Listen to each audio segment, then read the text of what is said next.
ایک درویش کی بیوی حاملہ تھی۔ اس نے منت مانگی، اگر میرے گھر نارینہ اولاد ہوئی تو میں اپنے پاس موجودہ گدڑی کے علاوہ جو کچھ ہے سب صدقہ کر دوں گا۔ وہ درویش بڑھاپے کو پہنچا جا چکا تھا اور اس سے قبل اس کے ہاں کوئی اولاد نہ تھی۔ اللہ نے اس درویش کو اولاد نارینہ سے نوازا اور اس کے ہاں ایک لڑکے کی ولادت ہوئی۔ اس درویش نے اپنی منت پوری کی اور اپنی گدڑی کے علاوہ سب کچھ راہ خدا میں صدقہ کر دیا۔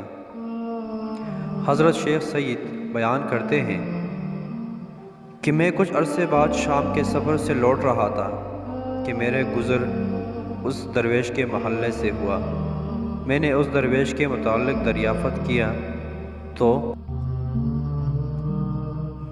مجھے بتایا گیا کہ وہ درویش جیل میں ہے۔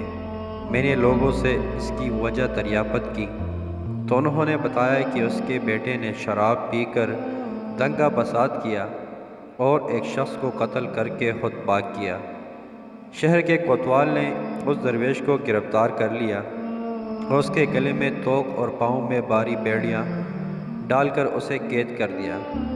حضرت شیخ سعدی رحمۃ اللہ علیہ فرماتے ہیں کہ میں نے جب اس درویش کی حالت کے متعلق سنا تو کہا، اس مصیبت کو اس نے اللہ سے منت مانگ کر لیا۔